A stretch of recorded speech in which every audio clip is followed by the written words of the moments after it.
In old times, when wishing still helped one, there lived a king whose daughters were all beautiful, but the youngest was so beautiful that the sun itself, which has seen so much, was astonished whenever it shone in her face.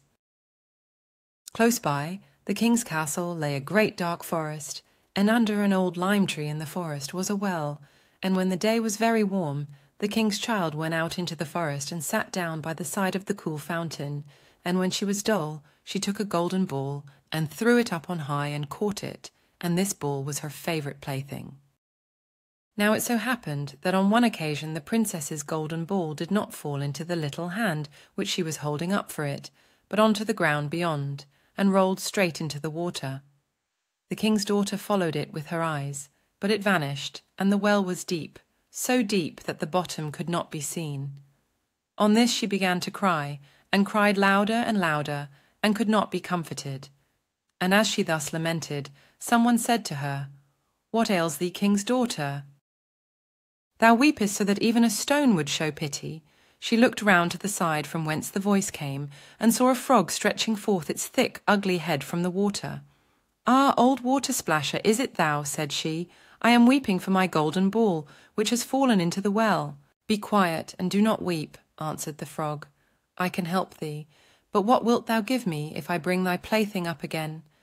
"Whatever thou wilt have, dear frog," said she. "My clothes, my pearls and jewels, and even the golden crown which I am wearing." The frog answered, "I do not care for thy clothes, thy pearls and jewels, or thy golden crown. But if thou wilt love me, and let me be thy companion and playfellow, and sit by thee at thy little table, and eat off thy little golden plate, and drink out of thy little cup, and sleep in thy little bed. If thou wilt promise me this, I will go down below, and bring thee thy golden ball up again." "Oh yes," said she, "I promise thee all thou wishest, if thou wilt but bring me my ball back again." She, however, thought, "How the silly frog does talk! He lives in the water with the other frogs, and croaks, and can be no companion to any human being." But the frog, when he had received this promise, put his head into the water and sank down, and in a short while came swimming up again with the ball in his mouth, and threw it on the grass. The king's daughter was delighted to see her pretty plaything once more, and picked it up, and ran away with it. "Wait, wait," said the frog, "take me with thee. I can't run as thou canst." But what did it avail him to scream his croak, croak, after her, as loudly as he could? She did not listen to it, but ran home and soon forgot the poor frog, who was forced to go back into his well again. The next day, when she had seated herself at table with the king and all the courtiers, and was eating from her little golden plate, something came creeping splish-splash, splish-splash, up the marble staircase, and when it had got to the top, it knocked at the door and cried, "Princess, youngest princess, open the door for me." She ran to see who was outside, but when she opened the door, there sat the frog in front of it. Then she slammed the door to, in great haste, sat down to dinner again, and was quite frightened. The king saw plainly that her heart was beating violently, and said, "My child, what art thou so afraid of? Is there perchance a giant outside who wants to carry thee away?" "Ah, no," replied she. "It is no giant, but a disgusting frog. What does a frog want with thee?" "Ah, dear father, yesterday, as I was in the forest sitting by the well, playing, my golden ball fell into the water. And because I cried so, the frog brought it out again for me, and because he so insisted, I promised him he should be my companion, but I never thought he would be able to come out of his water. And now he is outside there, and wants to come into me." In the meantime it knocked a second time, and cried, "Princess, youngest princess, open the door for me!" "Dost thou not know what thou saidst to me yesterday by the cool waters of the fountain? Princess, youngest princess, open the door for me." Then said the king, "That which thou hast promised must thou perform. Go and let him in." She went and opened the door, and the frog hopped in and followed her, step by step, to her chair. There he sat and cried, "Lift me up beside thee."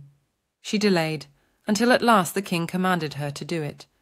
When the frog was once on the chair, he wanted to be on the table, and when he was on the table he said, "Now push thy little golden plate nearer to me that we may eat together." She did this, but it was easy to see that she did not do it willingly. The frog enjoyed what he ate, but almost every mouthful she took choked her. At length he said, "I have eaten and am satisfied. Now I am tired. Carry me into thy little room, and make thy little silken bed ready, and we will both lie down and go to sleep." The king's daughter began to cry, for she was afraid of the cold frog, which she did not like to touch, and which was now to sleep in her pretty, clean little bed. But the king grew angry and said, "He who helped thee when thou wert in trouble ought not afterwards to be despised by thee." So she took hold of the frog with 2 fingers, carried him upstairs, and put him in a corner. But when she was in bed, he crept to her and said, "I am tired. I want to sleep as well as thou. Lift me up, or I will tell thy father." Then she was terribly angry, and took him up and threw him with all her might against the wall. "Now thou wilt be quiet, odious frog," said she. But when he fell down, he was no frog, but a king's son with beautiful kind eyes. He by her father's will was now her dear companion and husband. Then he told her how he had been bewitched by a wicked witch, and how no one could have delivered him from the well but herself, and that tomorrow they would go together into his kingdom.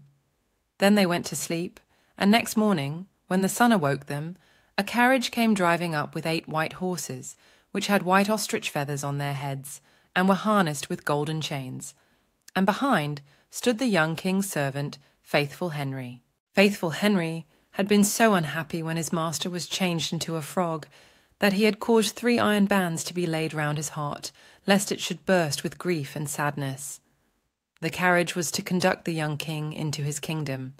Faithful Henry helped them both in, and placed himself behind again, and was full of joy because of this deliverance. And when they had driven a part of the way, the king's son heard a cracking behind him, as if something had broken. So he turned round and cried, "Henry, the carriage is breaking." "No, master, it is not the carriage. It is a band from my heart, which was put there in my great pain when you were a frog and imprisoned in the well." Again and once again, while they were on their way, something cracked, and each time the king's son thought the carriage was breaking, but it was only the bands which were springing from the heart of Faithful Henry, because his master was set free and was happy. Please like and subscribe for more fairy tales and similar content.